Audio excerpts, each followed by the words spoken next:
tidakkah ini bisa mengarah pada terhentinya usulan pemakzulan Gibran? Kami bahas bersama Direktur Eksekutif Parameter Politik Indonesia Adi Prayitno. Mas Adi, selamat petang. Selamat petang, Mbak.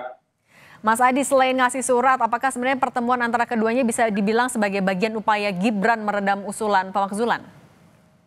Ya, saya kira dua hal. Pertama, kunjungan Wapres Gibran dengan Pak Trisno, tentu ini sebagai upaya misalnya adalah langkah politik kebangsaan, misalnya memberikan surat undangan ya yang bangsa ini akan menyelenggarakan hari ulang tahun kemerdekaan Indonesia yang ke-80, karena apapun judulnya, Pak Trisno itu adalah mantan wakil presiden Republik Indonesia, dan mungkin di situ juga akan banyak pelajaran-pelajaran yang mungkin bisa di-share oleh Pak Trisno kepada Gibran yang saat ini sebagai wapres. Itu kan tafsir yang paling umum dimaknai oleh publik.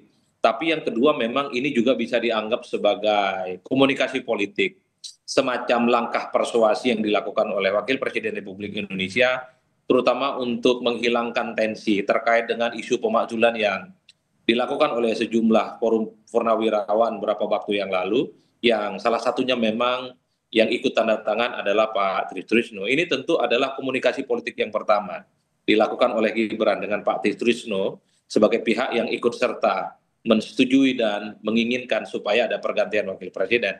Inilah yang saya kira memang publik mengatakan jangan-jangan ini juga bisa akan membuat bagaimana gerakan-gerakan pemakzulan itu tidak akan muncul lagi ke publik dan akan menjadi selesai.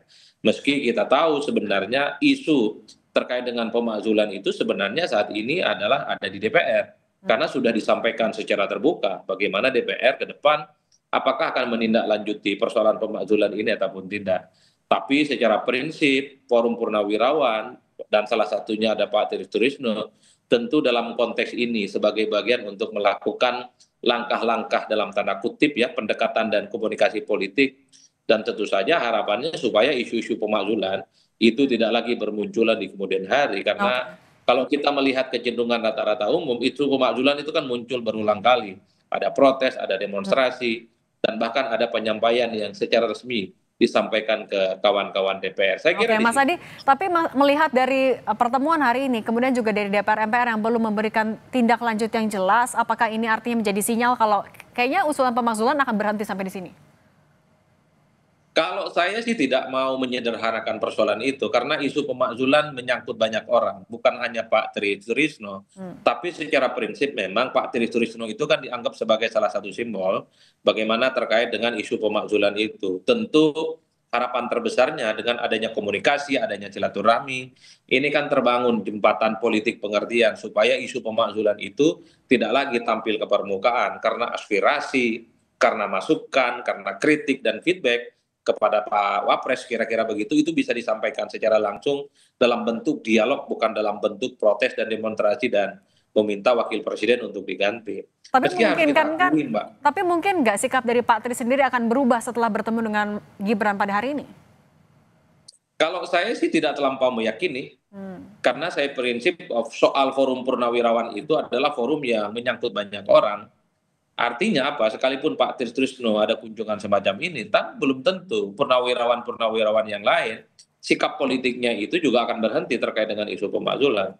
Mungkin ke depan ini hanya semacam pintu masuk sebenarnya untuk berkomunikasi dengan forum purnawirawan yang beberapa waktu yang lalu mengusulkan isu pemakzulan. Oleh karena itu yang saya sebut tadi di awal, ini semacam komunikasi baik, pintu masuk untuk melakukan komunikasi dengan pihak, dengan forum purnawirawan yang beberapa waktu yang lalu mengusulkan isu pemakzulan.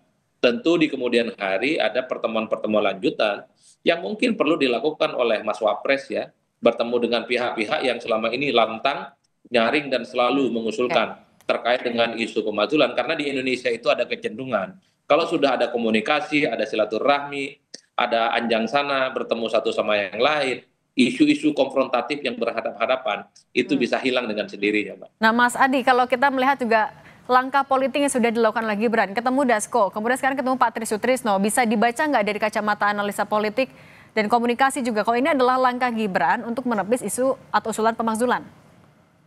Ya, saya kira memang all in ya, pertemuan-pertemuan elit kunci yang dilakukan oleh Gibran Rakabuming Raka dengan Pak Dasko, dengan Pak Trisno, tentu itu adalah sebagai upaya untuk membangun harmoni politik ya, karena membangun harmoni politik kerjasama dengan aktor-aktor kunci di negara kita itu kan menjadi sesuatu yang penting, terutama untuk menciptakan kerjasama, sekaligus memberikan pesan kepada publik, aktor-aktor yang terjadi di negara kita adalah mereka yang saling bekerja sama satu yang lain. Meski kita tidak bisa menutup mata, pembicaraan-pembicaraan publik, kelompok-kelompok kritis di ruang-ruang terbuka seperti media sosial ini selalu dikait-kaitkan dengan serangan-serangan yang selama ini selalu mengarah kepada Wapres, yang notabene-nya juga adalah keluarga besarnya Pak Jokowi. Kan kita tahu serangan ke Gibran kan banyak, soal pemakzulan ke Pak Jokowi itu soal ijazah, soal SMK dan seterusnya.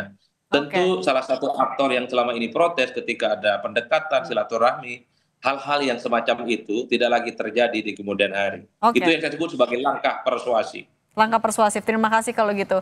Mas Adi Prayitno sudah berbagi pandangan di Kompas Petang. Mas Adi, sehat selalu.